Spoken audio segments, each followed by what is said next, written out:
Hello everyone, my name is Kayla Hoskins, and today I will be showcasing a deep dive investigation I did on a popular streamer by the name of Sneako. I will be presenting to you my evidence as to why he is a bad person, in fact, such a bad person that this video will make you hate him.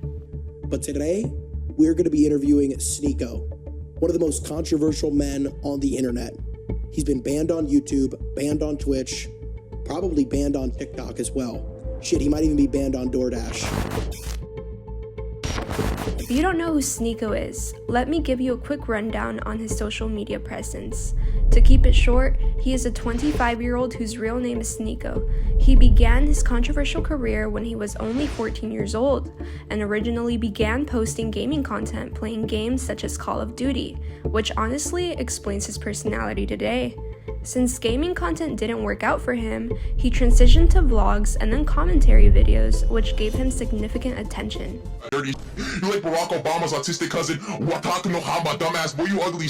Shut your ugly ass up, boy. And the dude in the back, you like a suicide girl from Halo 3, your ass ugly boy. Shut your nasty ass up. His first video that gained attention was called How People View You, and that video received a whopping 5.4 million views, which, spoiler alert, they're probably not viewing you any better after watching that video. Virtually everything you do is in anticipation of how someone else is gonna react. You know that guy who says he doesn't give a fuck about what people think, or, don't get offended if you don't like my beliefs, shit like that? That guy does care. They all care. He just wants people to think that he has a personality too. With this type of content, it became very clear to Sneako that controversial opinions made him gain attention.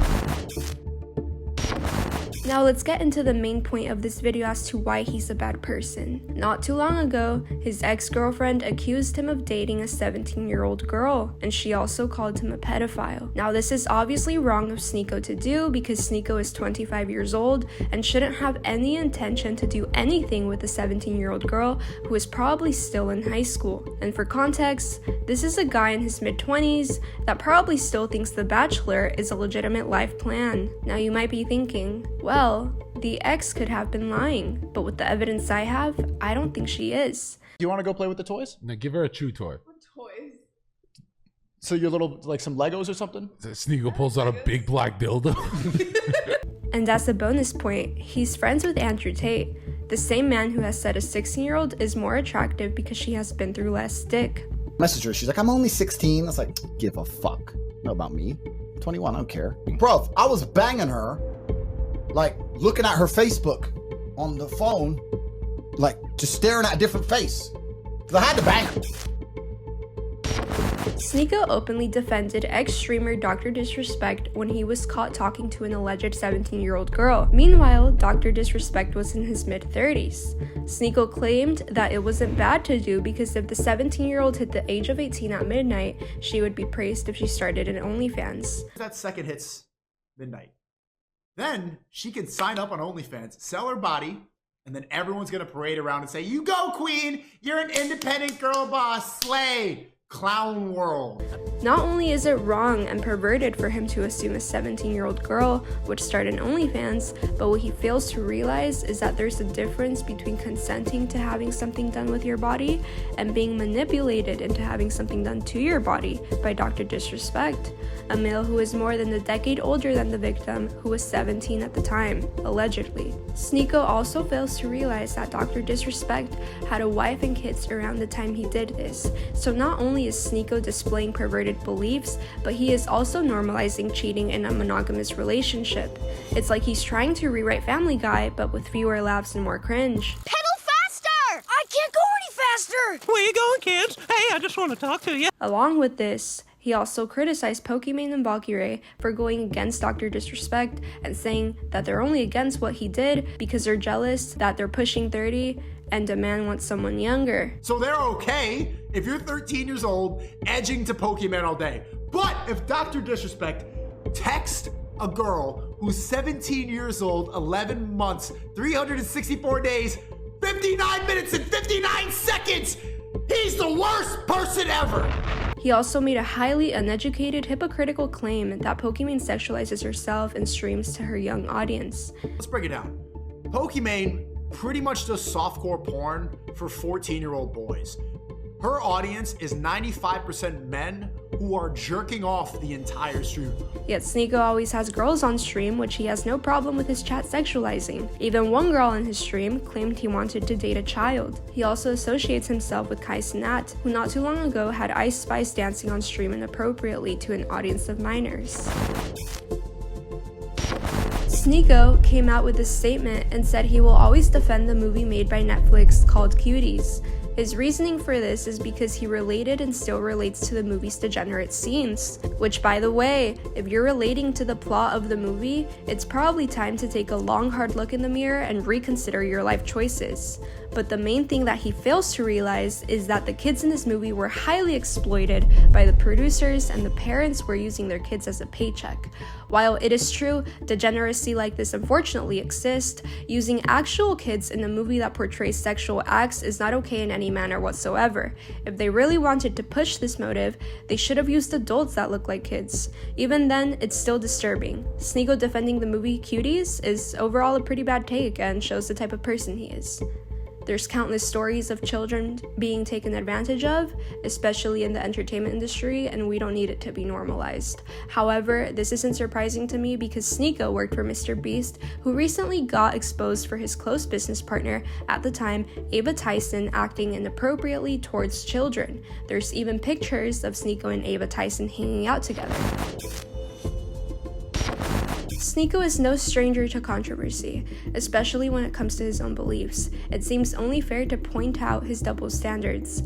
He often preaches about religion, yet last time I checked, most religions consider swinger parties to be sinful. But guess what? Sneako went right ahead and attended one. That's right, he not only participated, but he also watched his ex-girlfriend engage in intimate encounters with other men right in front of him. While most of us enjoy cozy nights in with our partners, cuddling and watching movies, Sneako is out there playing Guess Who with other couples. Hey, yo, baby, baby.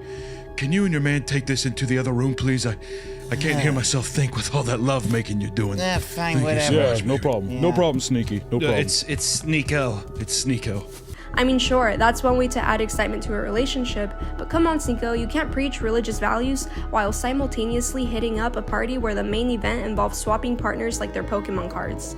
Gotta catch 'em all takes on a whole new meaning in that context. Now, I'm not here to judge swinger parties, to each their own, but it's undeniably hypocritical for him to brag about attending one while also claiming to uphold religious principles, especially when many swinger parties have a reputation that could be described as satanic. Do you see where I'm coming from yet? Sneako claims the age of consent shouldn't be 18. He says it should be 16 and 17 worldwide. Around the world, it's 16. A lot of places, 14, 15. So what do you think it is? Is everybody in the world a pedophile? Japan, they just changed it from 13 to 16. Were they pedophiles before then? What's the consistency? Not only is this predatory due to him pushing 30, but he doesn't even know how the law works. For example, if you're in Nevada and the age of consent is 16, in that specific state, there's still laws, especially if the 16-year-old is engaging in sexual behavior with someone older. A law like Romeo and Juliet may apply to people who are young to protect them from penalties, and if the other individual is in a position of authority over the younger individual, such as a teacher, coach, or employer, the age of consent may be higher. Sneako normalizes insensitive jokes, and this isn't good because about a year ago he made a joke which affected victims of grooming, including myself. Some may think this is a stretch, but when I was interviewed by Gideon regarding my case with EDP 445, who took advantage of me when I was just 15, Sneako joined the call and repeatedly said, "Free EDP." I understand it was meant as a joke, but it was deeply offensive to make.